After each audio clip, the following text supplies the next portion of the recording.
Alors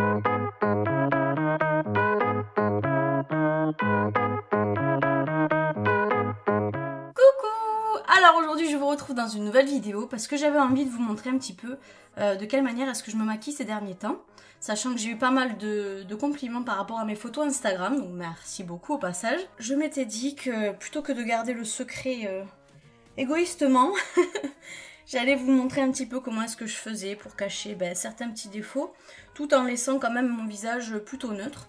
Disons que c'est une routine que j'adopte au quotidien et qui personnellement me convient très bien. Voilà, on est prêt à commencer. Je m'équipe avec le miroir et c'est parti. Alors pour le visage, le maquillage, tout ça, avant toute chose, je me passe toujours un petit peu d'eau sur le visage. Là, l'eau que j'utilise en ce moment, c'est celle-ci, de la Roche-Posay. Une eau thermale, mais bon, vous pouvez utiliser à peu près n'importe quel style d'eau. Sachez même qu'une simple eau en bouteille, sur un pad comme ça, peut faire l'affaire. Donc moi, j'utilise ça parce que j'ai reçu ça.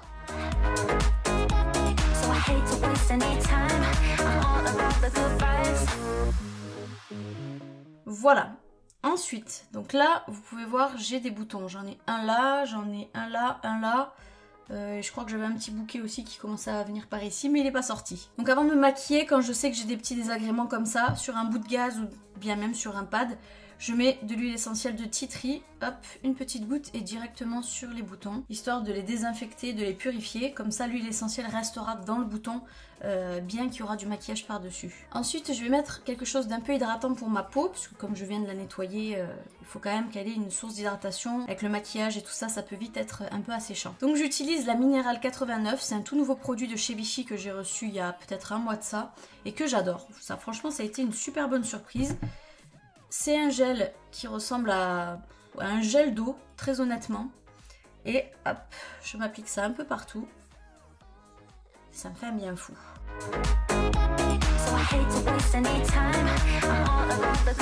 Vous avez aucune sensation sur le visage. Mais rien, rien, rien. C'est comme si vous avez rien mis. Et pourtant, vous avez mis quelque chose. Ensuite, je mets un contour à mes yeux. Pour le contour des yeux, j'utilise exactement le même que pour le soir. C'est le Midnight Recovery Eye de chez Kiehl's, qui est une crème à base d'huile essentielle, qui sent bon et qui est hyper légère. Donc ça se supporte très très bien pour la journée. Peut-être pas suffisamment riche pour le soir, mais bon, je l'utilise tout de même puisque je l'ai. Et j'adore. J'adore la petite odeur qu'elle dégage. Et le fait que ce soit aux huiles essentielles, ça me plaît davantage. Donc, hop. Moi, quand je dis contour de l'œil, c'est contour de l'œil. Ah ouais, j'adore cette petite odeur. Et la toute dernière étape avant de démarrer le maquillage, c'est de mettre un petit peu de labello sur les lèvres. Hop, histoire qu'elle gagne un peu d'hydratation. Maintenant, on va s'occuper des sourcils. Alors, les miens, je vais pas beaucoup les travailler dans le sens où j'ai les cheveux qui sont quand même très très blonds et que j'aime pas énormément trancher avec les sourcils. Donc pour les sourcils, c'est simple. J'utilise deux choses. La Deep Brow Pomade de chez Anastasia Beverly Hills en teinte taupe, qui est légèrement cendrée, légèrement kaki et c'est très bien par rapport à ma nature de cheveux. Et j'utilise le Select Cover Up qui est un anti-cerne qui marche très très bien, qui se travaille à merveille d'ailleurs pour gommer les éventuelles bavures et imperfections. Je coiffe mes sourcils vers le haut et ensuite avec la Deep Brow Pomade et un pinceau biseauté, je viens récupérer un tout petit peu de matière et je viens tracer à partir de là vers l'extérieur du sourcil.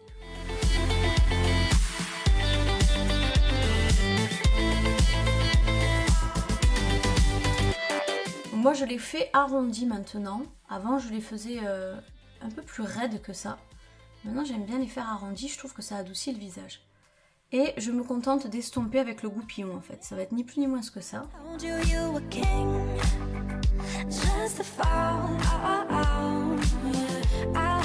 Et sans retremper le pinceau dans la Deep Brow Pomade, je me sers des restes pour estomper, fondre dans la tête du sourcil. Voilà à peu près. Et on vient fondre un petit coup encore avec le goupillon. Je m'attaque au second sourcil.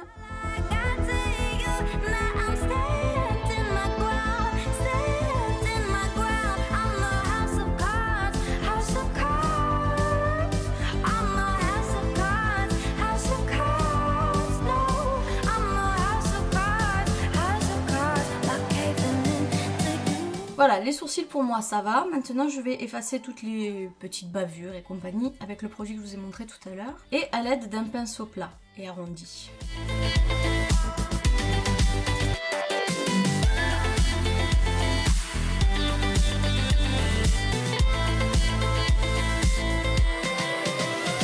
Vous voyez, c'est déjà quand même un peu plus net que de l'autre côté. Hein. Et là je vais faire le dessus.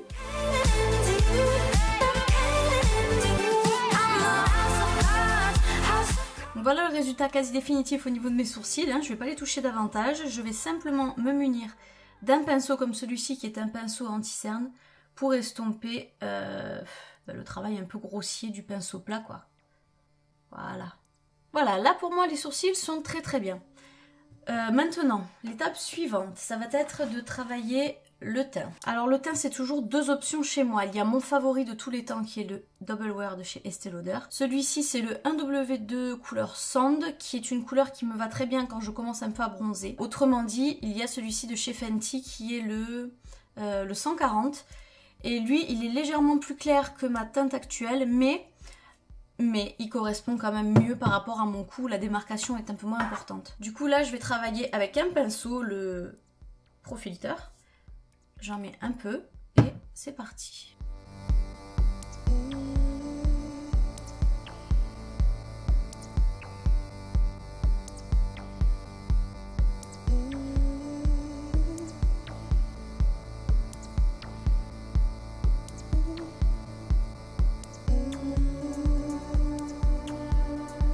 Voilà, j'ai appliqué mon fond de teint, donc vous voyez que par rapport au cou, c'est pas tout à fait la même couleur mais ça s'en rapproche quand même grandement. Maintenant ce que je vais faire c'est que je vais travailler mes cernes. Alors mes cernes je les travaille en deux temps. Je pourrais faire plus simple mais j'aime bien faire un peu compliqué moi.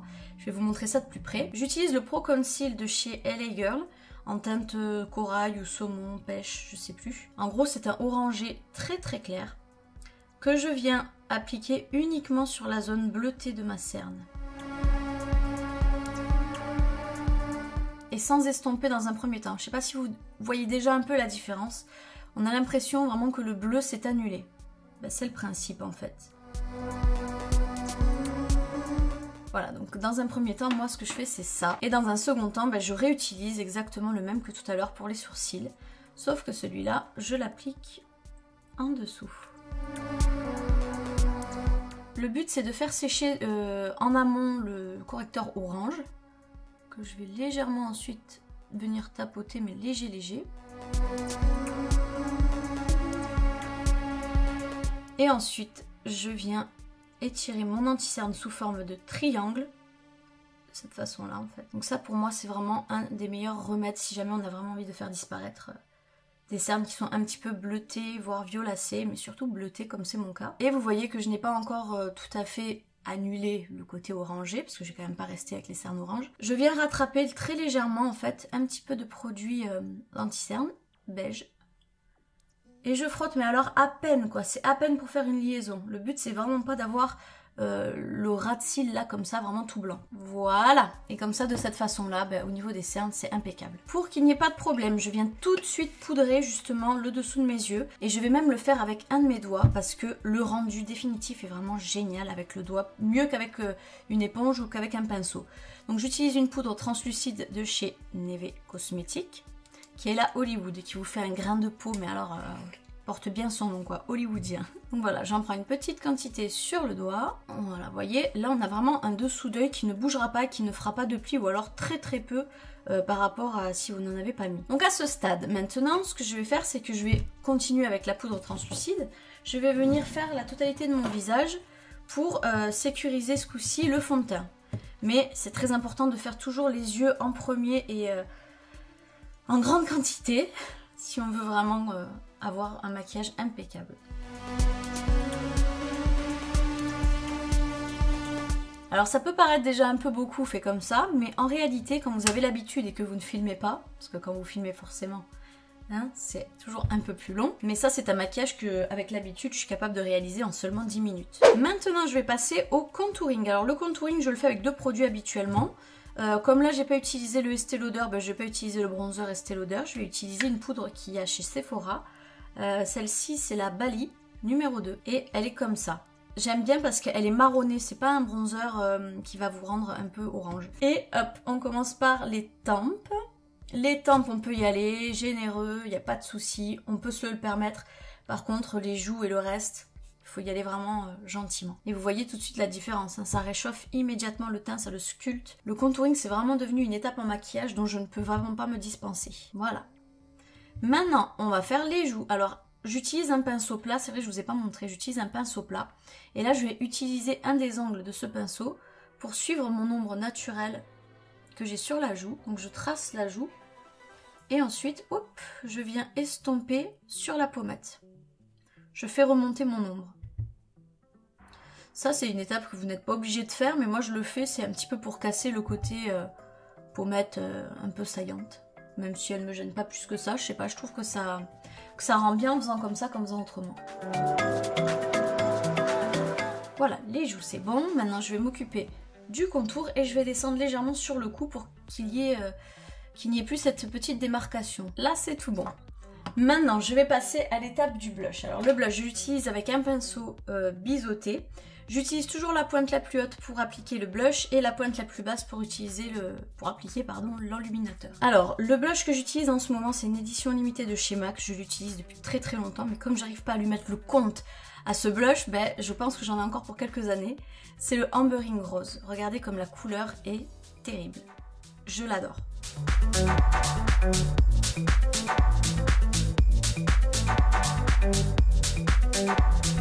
Voilà, au niveau du blush, pour moi, c'est tout à fait bon.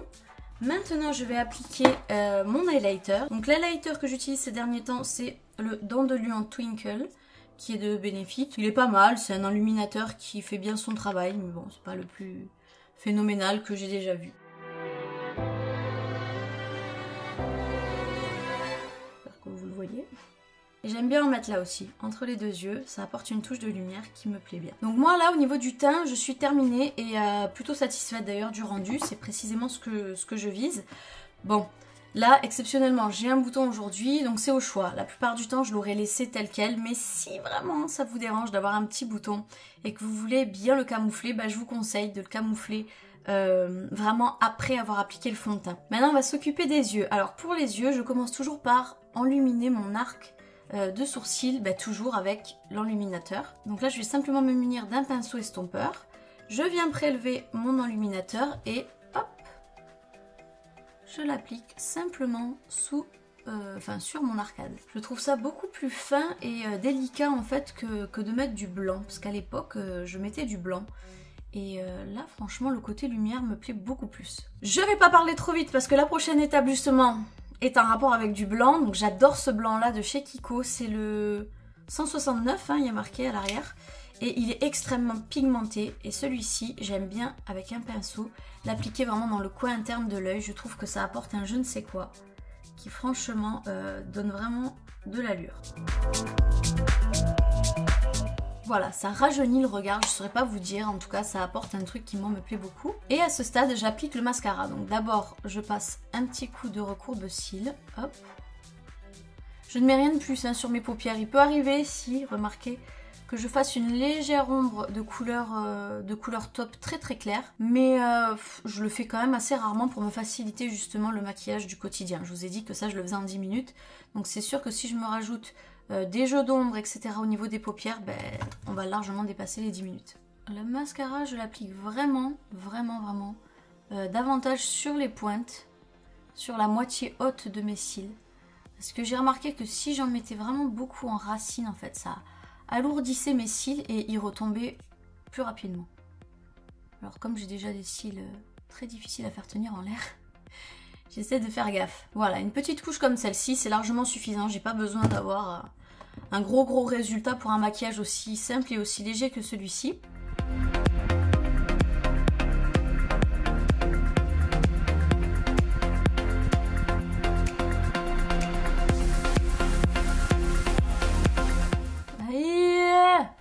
Il a fallu, j'étais pas habile, je voulais pas mettre mon miroir de ce côté-là pour pas me perturber et j'aurais dû, parce que j'ai fait un carnage. Voilà, maintenant moi mes yeux je n'y touche plus, je ne mets pas de mascara en bas parce que je trouve que ça alourdit, ça descend le regard, sachant que bon, ben, j'ai une paupière en haut qui est quand même assez haute. Je me permets vraiment de mettre du mascara en bas que quand je sais qu'en haut, j'ai des faux cils qui vont compenser la hauteur. Et maintenant, nous allons conclure avec les lèvres. Alors, souvenez-vous, tout à l'heure, j'avais appliqué le labello. Donc, le labello, je ne vais pas le garder. Hein, avec un tout petit morceau de gaz encore. Ah. Et donc, pour les lèvres, j'oscille en fait entre deux teintes. Il y a la teinte nude, comme celle-ci, qui est une de mes préférées, franchement. Et il y a celle-ci qui est une teinte aubergine et qui rend les lèvres légèrement mordues. J'aime beaucoup aussi cette couleur-là. Donc, en fait, ça dépend de mes humeurs. Voilà, on va dire que ça dépend de mes humeurs. Là, je suis plutôt d'humeur quoi? On va dire que je suis d'humeur aubergine. Parce que l'autre, je voulais quand même beaucoup présenter dans plusieurs vidéos. Donc voilà, on va pas faire tout le temps les mêmes choses. Hop, je vais vous montrer avec ce crayon-là. À savoir que oui, j'utilise beaucoup de crayons, moi, parce que je trouve que c'est ce qui tient le mieux sur les lèvres par rapport à un rouge à lèvres. Et quand ça part, le crayon, ben je trouve que ça part plus joliment qu'un rouge à lèvres qui file au cours de la journée. Vous voyez, franchement, c'est une teinte qui est hyper naturelle.